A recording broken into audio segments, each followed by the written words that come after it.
Welcome to the Secret Podcast.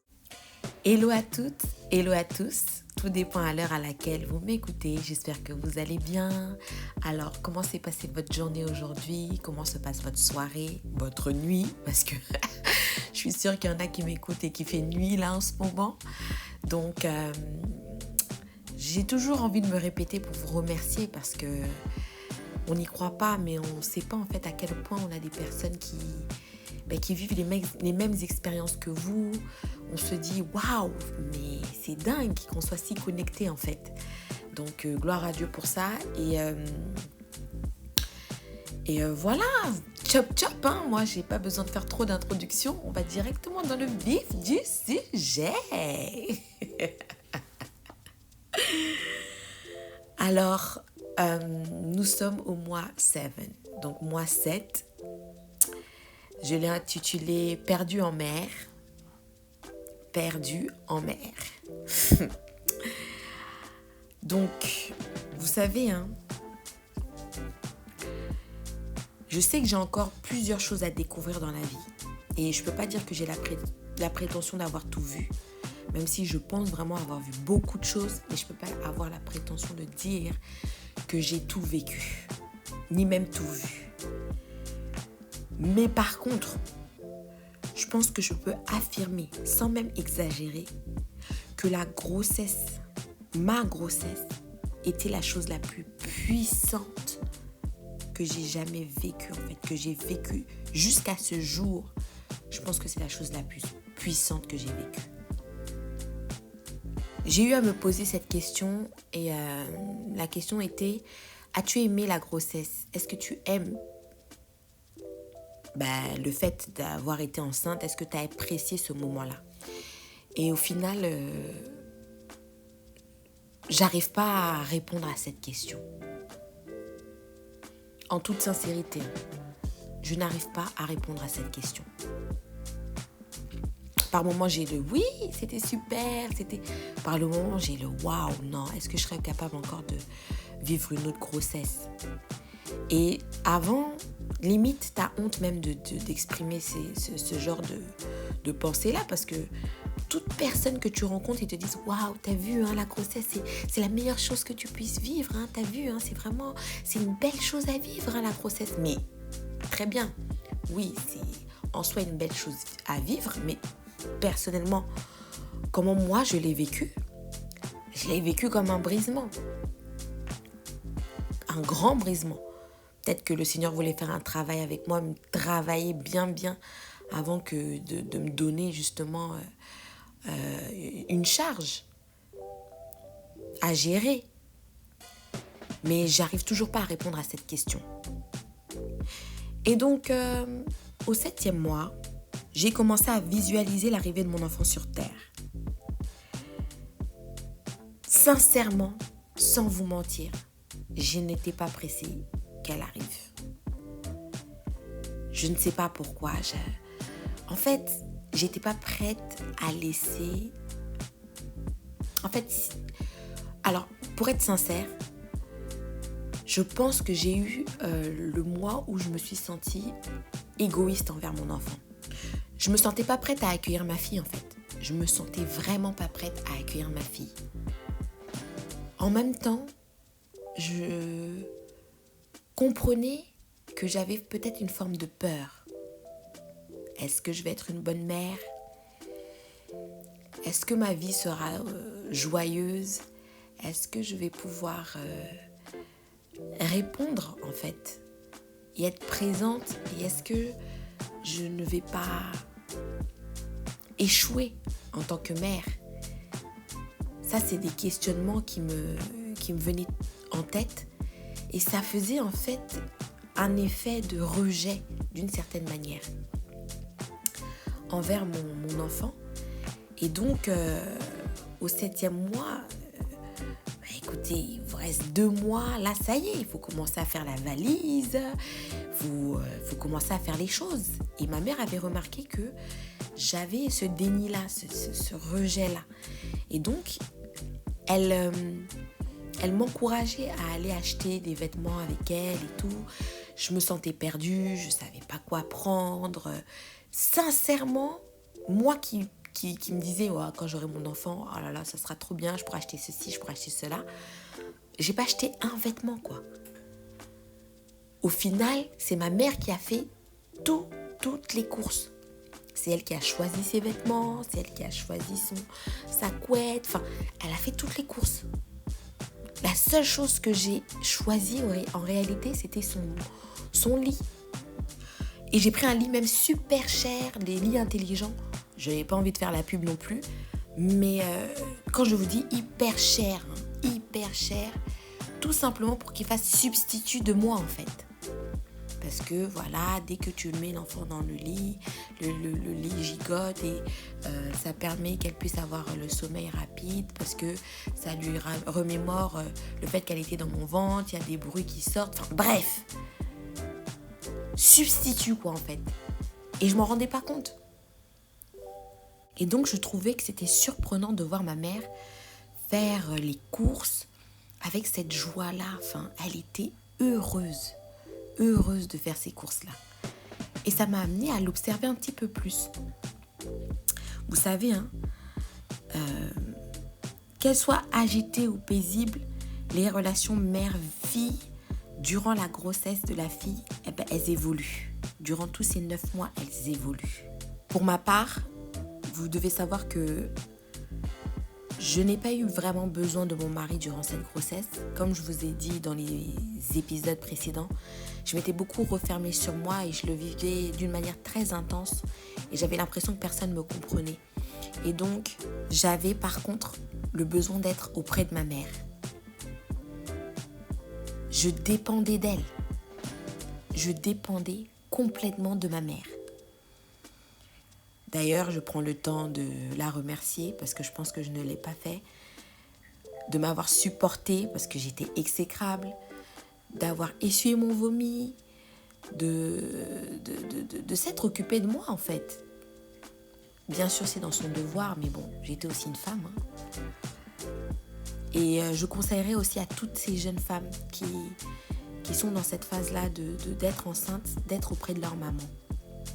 Si elles le peuvent.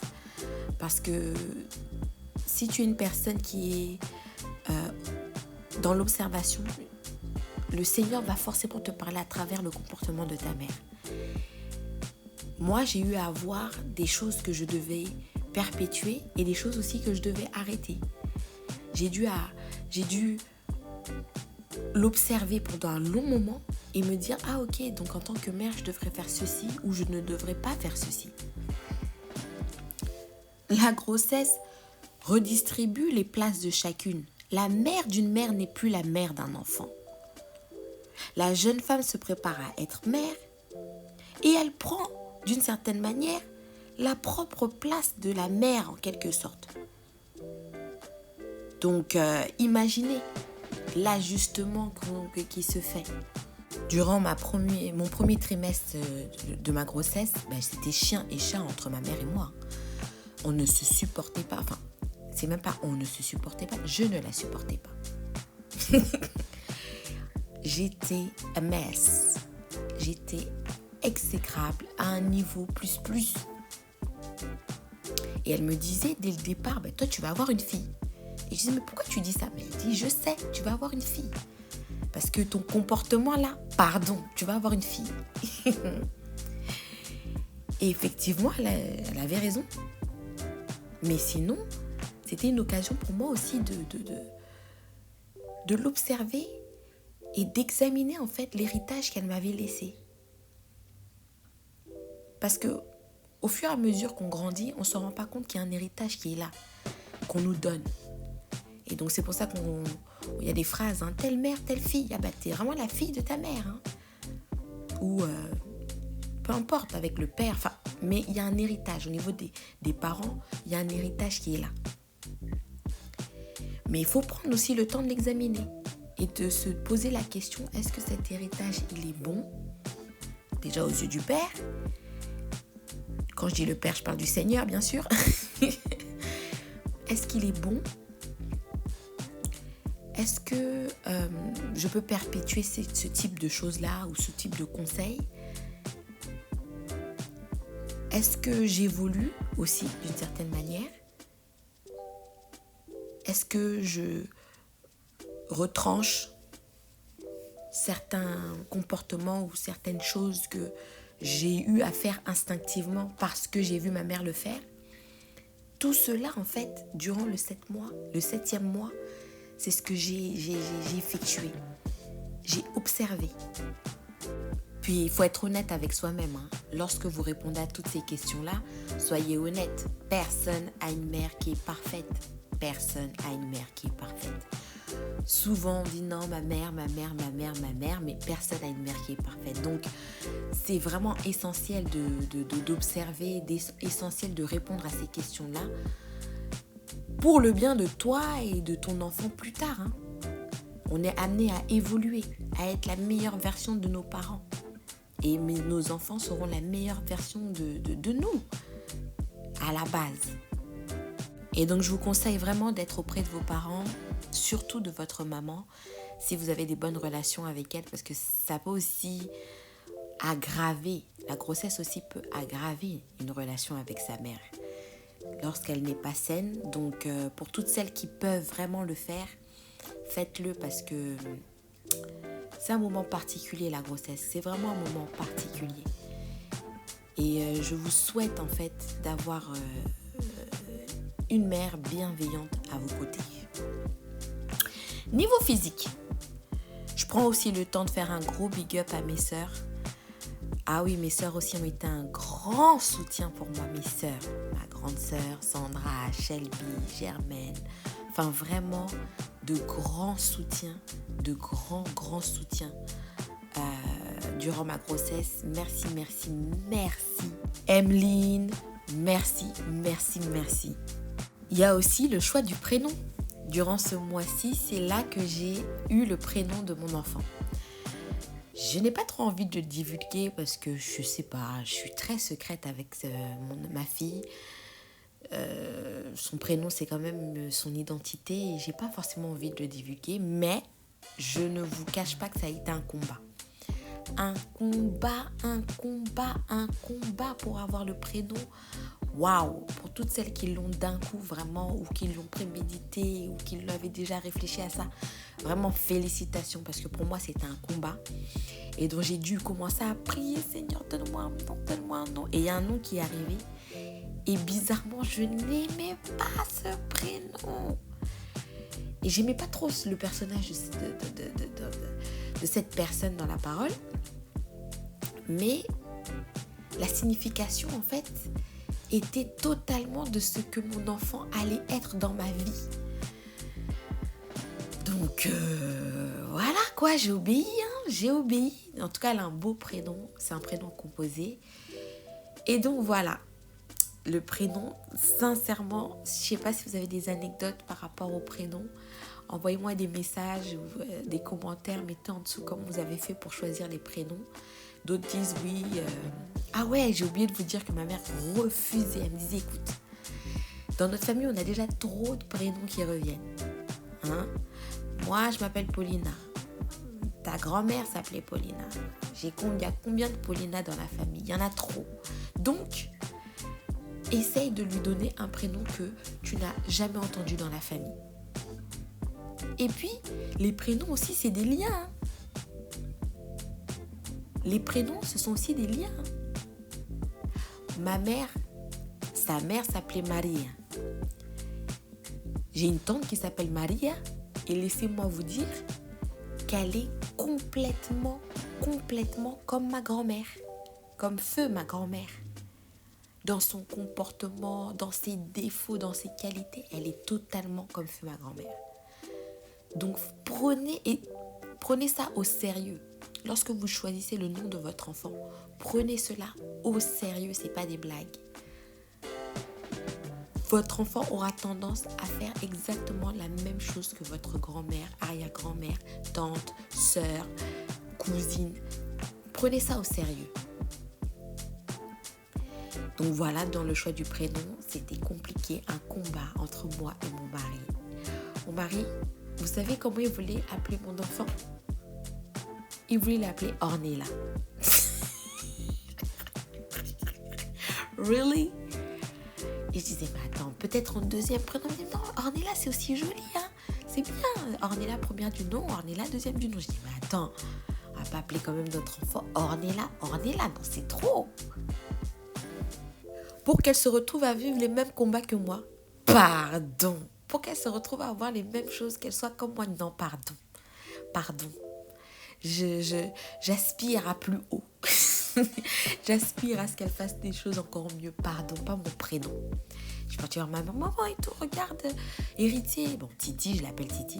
Titi, il veut appeler notre enfant Ornella. Elle a dit, mais jamais. Jaja. Ornella, non, je veux pas, pardon. Ah non. Oh, Titi, oh. Je sais que tu m'aimais pas comme ça.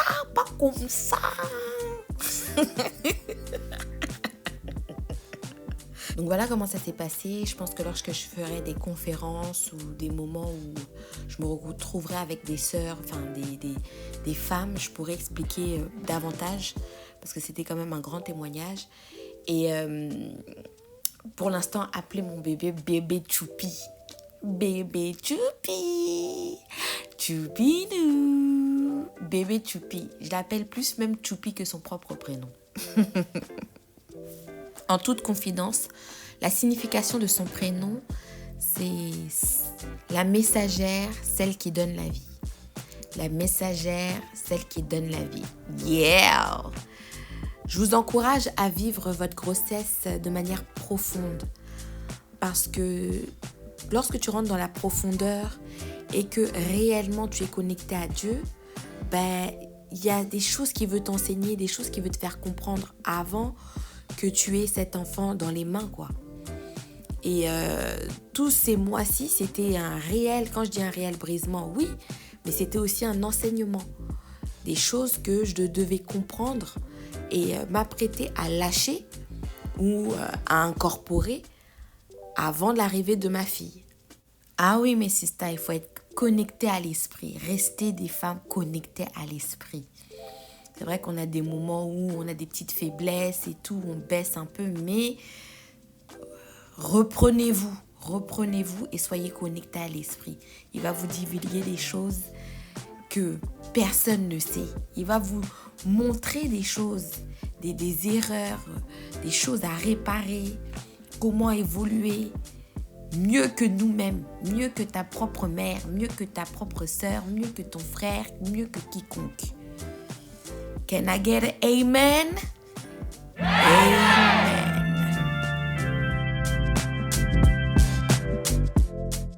Passons au niveau physique.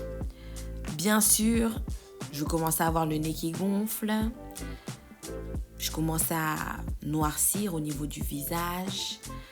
Mon ventre grossissait, il était même bien haut. J'ai eu à prendre des pilules de fer, mais malheureusement, j'en ai fait une intolérance. Je ne faisais que de les renvoyer. Et en plus de ça, ça me constipait. Donc, qui dit constipation, dit hémorroïde. C'est même gênant de parler de ça, mais éventuellement, c'est normal. Vous savez, à un moment donné, l'expansion de l'utérus, ça comprime le gros intestin qui peut ralentir tous les mouvements des aliments dans l'intestin, en fait. Donc, faites attention, prenez beaucoup de fibres. Ce que je n'ai pas trop fait, moi j'ai mis les glaces. Alors là, 7e mois, je me suis lâchée. J'ai mis les glaces, les hamburgers, les lasagnes. J'ai tout mangé. Les binzo. Je mangeais, mais vraiment avec appétit, joie et force. Ah non, j'ai vraiment bien mangé au 7e mois. Même si j'avais quand même les remontées acides qui étaient là, hein, mais je mangeais vraiment bien. Puis j'ai aussi eu un phénomène intéressant que je n'avais jamais entendu durant les grossesses. J'ai eu en fait le syndrome du canal carpien. Les causes qui déclenchent le syndrome du canal carpien sont assez vagues et un petit peu floues, mais on suppose que la relaxine, une hormone qui favorise l'expansion du bassin et du col de l'utérus pendant la grossesse, que ça peut entraîner une inflammation qui est susceptible de provoquer le canal carpien.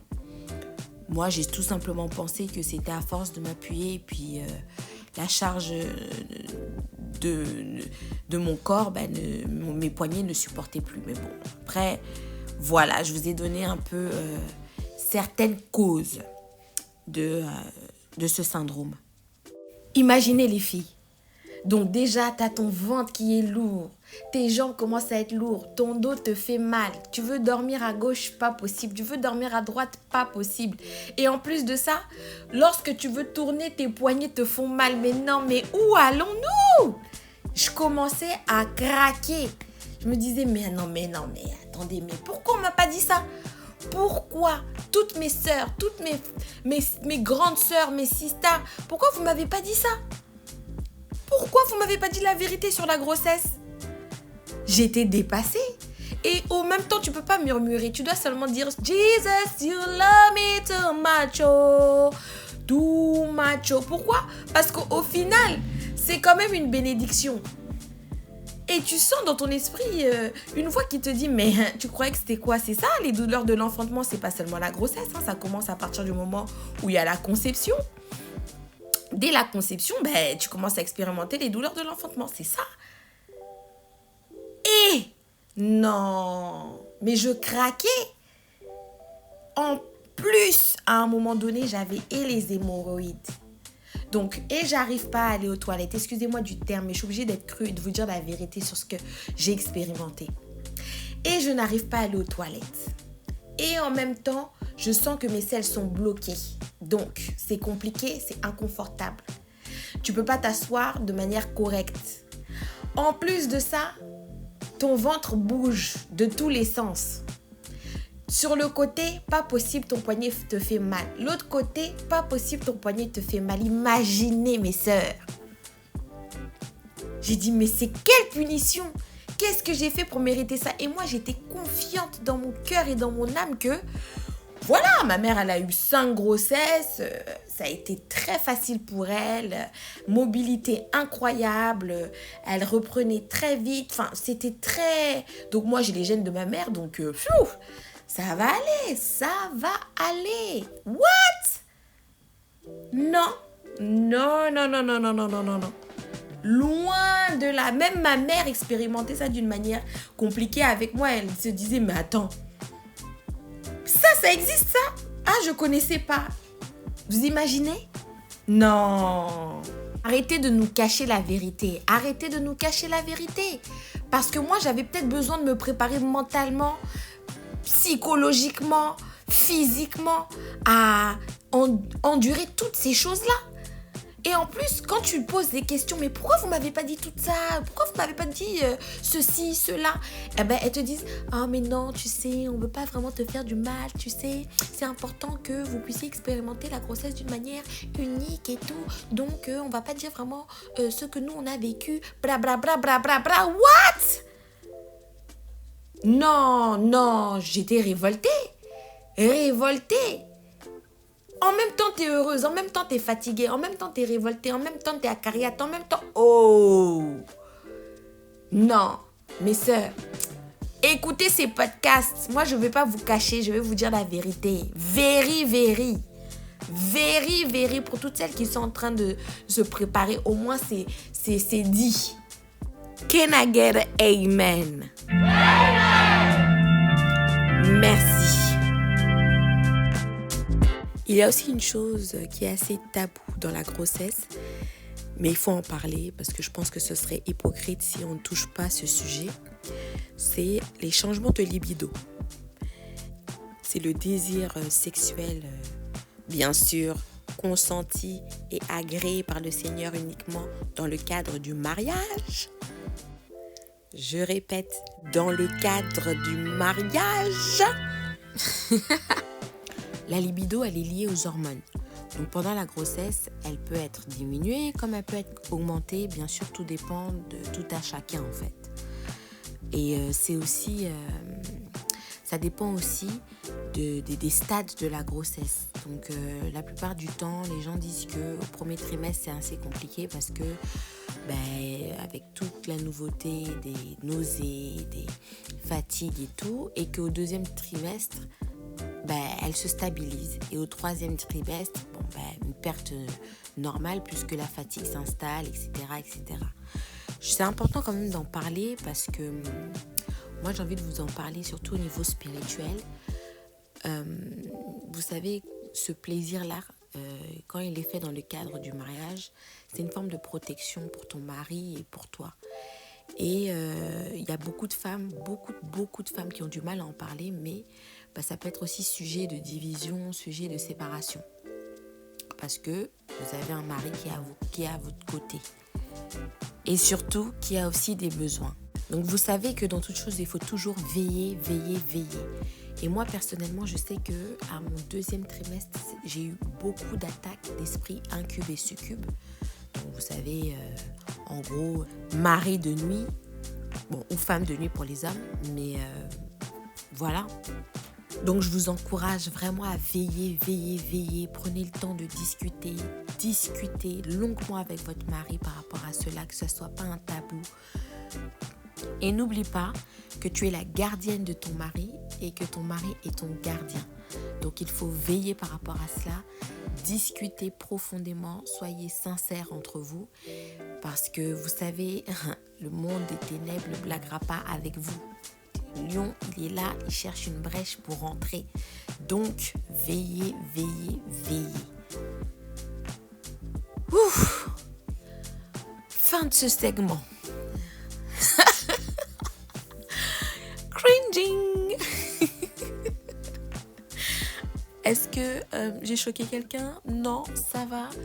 On peut continuer, passer à autre chose? Oui? Ok, allons-y. Non, mais on rigole, mais plus sérieusement, je pense qu'il faut en parler parce que c'est vrai que beaucoup de gens le vivent dans leur quotidien, ils ne comprennent pas. Mais qu'est-ce qui se passe? Mais qu'est-ce qui m'arrive? Mais voilà, ce sont des réalités et j'aimerais vraiment que une petite sœur, grande sœur, peu importe, qu'elle puisse entendre cela et prendre des mesures. Yes, on est une famille ou pas? En plus, vous savez que le monde spirituel est bien plus réel que le monde réel là qu'on voit. Il faut pas se leurrer. On le voit même dans les films, dans les documentaires, même dans les dessins animés. Ils montrent qu'ils sont là. Donc, si toi tu prends ta vie comme un jeu, tu prends pas ta vie au sérieux.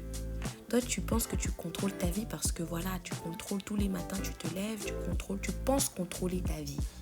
Et les choses qui t'arrivent, sans même consulter Dieu, sans même rentrer dans la profondeur de la prière pour qu'on te révèle en fait des choses cachées, ne sois pas étonné. Dans tous les cas, moi, c'est quelque chose que j'ai refusé. Donc, je parle à quelqu'un là. Toi qui te plains, oh ma vie ceci, oh ma vie cela, je ne comprends pas pourquoi ma vie ceci, pourquoi ma vie cela. Mais par contre, je sais qu'il y a un Dieu, je sais que Dieu existe. Mais bon, voilà. Ma sœur, si tu te lèves pas dans la prière, le monde des ténèbres, ça blague pas. Il n'y a aucune pitié. Aucune pitié. Si les gens sont là en train de jouer avec ta vie, utiliser ton étoile, bloquer tes bénédictions. Tu es là, tu comprends pas. Là, j'avance. Ou tu fais des efforts, mais tu réalises que tu n'avances à rien. Pose-toi la question, est-ce que je prie réellement? Parce que qui dit prière réelle et sincère, dit révélation aussi. Ah oui. Donc lève-toi.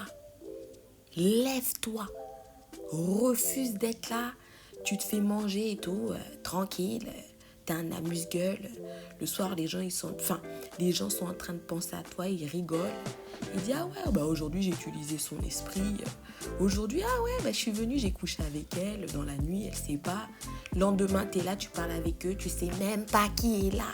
Pour toi, qui est là contre toi. Non, révolte-toi, hein. Il faut se révolter. Ah ouais, ma soeur, toi qui m'écoutes, révolte-toi. Ne te laisse pas avoir. Dors pas. Il ne faut pas dormir dans ces moments-là. Surtout en ce moment. Le spirituel bat son plein. Ah oui, il ne faut pas dormir. Sois un aigle. Quand on dit un aigle, vois les choses de loin. Quelqu'un de sage voit les choses venir de loin. Pourquoi? Parce qu'elle a les yeux physiques, mais elle a aussi les yeux spirituels. Connecté directement avec le Créateur. Vous imaginez?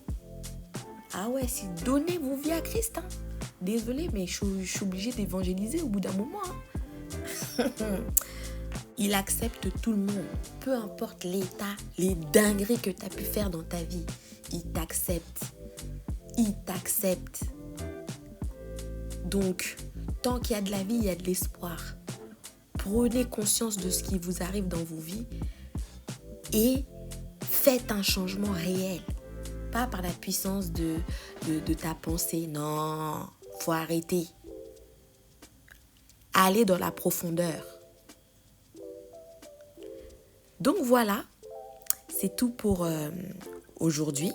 En espérant que ça vous a édifié, que ça vous a aidé, que ça vous a reboosté, que ça vous a encouragé. The Secret Podcast a été fait pour encourager les femmes, pour aussi éclairer les femmes. Si j'en ai même 2 ou 3 dans vous toutes qui a compris l'essentiel dans ce que je dis, ah ben écoutez, c'est une joie pour moi.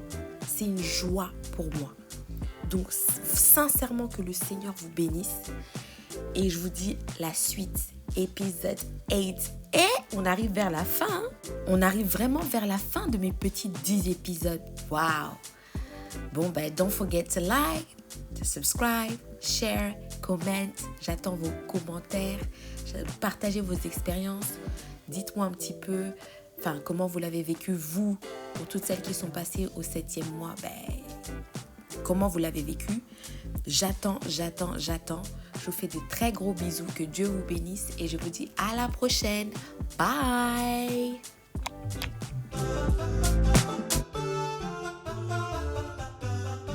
Subscribe to the Secret Podcast.